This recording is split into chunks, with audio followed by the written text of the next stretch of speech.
സങ്കീർത്തനം 121 നമ്മൾ വായിക്കുമ്പോൾ അതിപ്രകാരം പറയുന്നു, എൻ്റെ സഹായം എവിടെ നിന്ന് വരും? അതിനുള്ള ഉത്തരം ബൈബിൾ പറയുന്നത്, എൻ്റെ സഹായം ആകാശത്തെയും ഭൂമിയെയും ഉണ്ടാക്കിയ കർത്താവിൽ നിന്ന് വരുന്നു. ഇത് നമ്മളോടൊരു വലിയ സത്യം പറയുന്നു. നമ്മളുടെ ശക്തിയിലല്ല, ദൈവത്തിലാണ് നമ്മുടെ സഹായം. ഇന്ന് ഒരു റിയൽ സ്റ്റോറി ഞാൻ പറയാം. ജോർജ് മുള്ളർ എന്നൊരു ദേവദാസൻ ഇംഗ്ലണ്ടിൽ അനേക അനാഥ കുട്ടികളെ നോക്കിക്കൊണ്ടിരുന്നു. അവൻ ജീവിതത്തിൽ ഒരു തീരുമാനമെടുത്തു. ജനങ്ങളോട് പണം ചോദിക്കില്ല, ദൈവത്തിൽ മാത്രം ഞാൻ വിശ്വസിക്കും, ഞാൻ ആശ്രയിക്കും. ഒരു ദിവസം രാവിലെ ആ ഒരു ഓർഫനേജിൽ ഒരു ഭക്ഷണവും ആ മക്കൾക്ക് കഴിക്കാൻ ഉണ്ടായിരുന്നില്ല.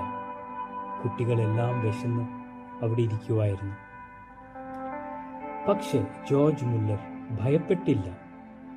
അവൻ കുട്ടികളെ ഒക്കെ ഇരുത്തി പ്രാർത്ഥിക്കുവാൻ തുടങ്ങി.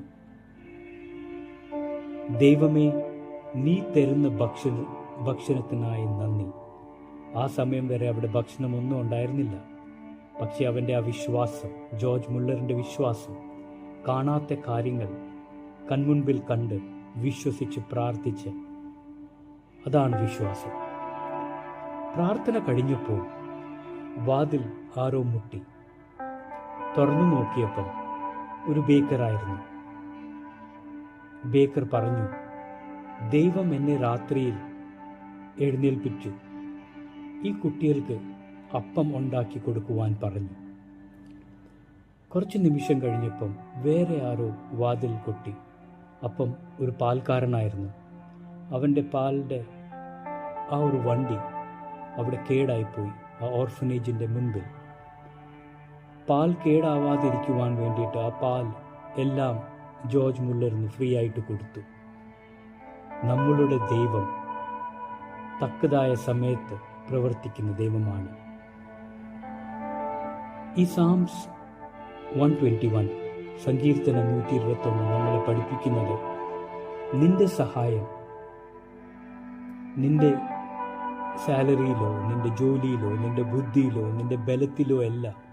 നിന്റെ സഹായം കർത്താവിൽ നിന്നാണ്. നമ്മളുടെ വിശ്വാസം കർത്താവിൽ ഏൽപ്പിക്കൂ. കർത്താവിൽ വിശ്വസിക്കൂ, അവൻ അത്ഭുതം പ്രവർത്തിക്കും. ഭയപ്പെടല്ലേ, യേശു കർത്താവ് കൂടെയുണ്ട്. ഈ വചനത്താൽ